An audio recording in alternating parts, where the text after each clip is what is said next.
दुनिया के कई देशों के सामने उनकी बड़ी जनसंख्या एक चुनौती है। ये देश अपनी आबादी को नियंत्रित करने के लिए तमाम प्रयास करते रहते हैं। वहीं दूसरी ओर कुछ देश ऐसे भी हैं जो अपनी कम जनसंख्या के चलते परेशान हैं। हाल ही में चीन की सरकार की तरफ से मंगलवार को जारी की गई 7वीं राष्ट्रीय जनसंख्या जनगणना के अनुसार चीन के सभी 31 प्रांत, स्वायत्त क्षेत्र और नगरपालिका की आबादी 1.41178 अरब थी। हालांकि अनुमान है कि चीन की आबादी अगले साल से घटने लगेगी। ऐसे कई देश हैं जहां की जनसंख्या में बदलाव देखने को मिल रहा है या फिर आने वाले समय में बदलाव का अनुमान है। पिछले साल आई लैंसेट की रिपोर्ट में भी इस बात का खुलासा किया गया था कि दुनिया के कुछ देशों की आबादी में बदलाव हो रहा है। आइए देखते हैं कि वो कौन से देश हैं। बात अगर जापान की करें तो जापान की जनसंख्या 2017 की जनगणना के अनुसार 12 करोड़ 80 लाख थी। रिपोर्ट का अनुमान था कि इस सदी के आखिर तक जापान की जनसंख्या आधी रह जाएगी, यानी करीब 5 करोड़ 30 लाख। जापान में 100 साल से अधिक उम्र के लोगों की आबादी सबसे ज्यादा है। यहाँ मेहनत और श्रम करने वालों की संख्या लगातार कम हो रही है। सरकारी अनुमान में बताया गया था कि 2040 तक यहाँ बुजुर्गों की संख्या 35% से अधिक हो जाएगी।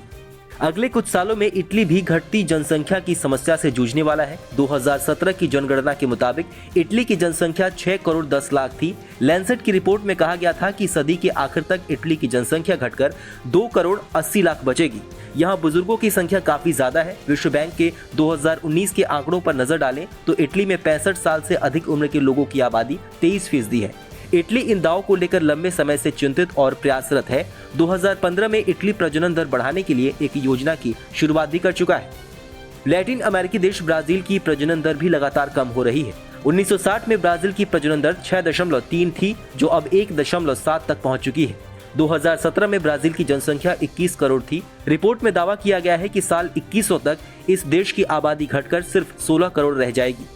अपने देश भारत की बात करें तो साल 2011 की जनगणना के मुताबिक भारत की आबादी 1 करोड़ 30 लाख थी। अनुमान है कि साल 2100 तक भारत दुनिया में सबसे अधिक आबादी वाला देश बन जाएगा। हालांकि रिपोर्ट में कहा गया है कि सदी के आखिर तक भारत की आबादी 1 अरब 10 करोड़ हो जाएगी। इटली जैसे देश जो प्रजनन दर बढ़ाने पर जोर दे रहे हैं, वहीं भारत में परिवार नियोजन जैसे कार्यक्रम सरकार की प्राथमिकता रहते हैं। एक और जहां बाकी देशों की जनसंख्या में कम होने का अनुमान है, तो वहीं नाइजीरिया की आबादी बढ़ने का दावा किया जा रहा है। रिपोर्ट में कहा गया है कि सदी के आखिर तक नाइजीरिया की आबादी 80 करोड़ तक पहुंच जाएगी और ये दुनिया का दूसरा सबसे ज्यादा आबादी वाला देश बन जाएगा। रिपोर्ट के मुताबिक ऐसी स्थिति में नाइजीरिया में युवाओं की संख्या बढ़ जाएगी और इससे जीडीपी को भी काफी फायदा पहुंचेगा। आपकी इस खबर को लेकर क्या राय है, हमें कमेंट सेक्शन में लेकर जरूर बताइए। बाकी देश और दुनिया की अन्य बड़ी खबरों के लिए सब्सक्राइब करें TV9 भारतवर्ष।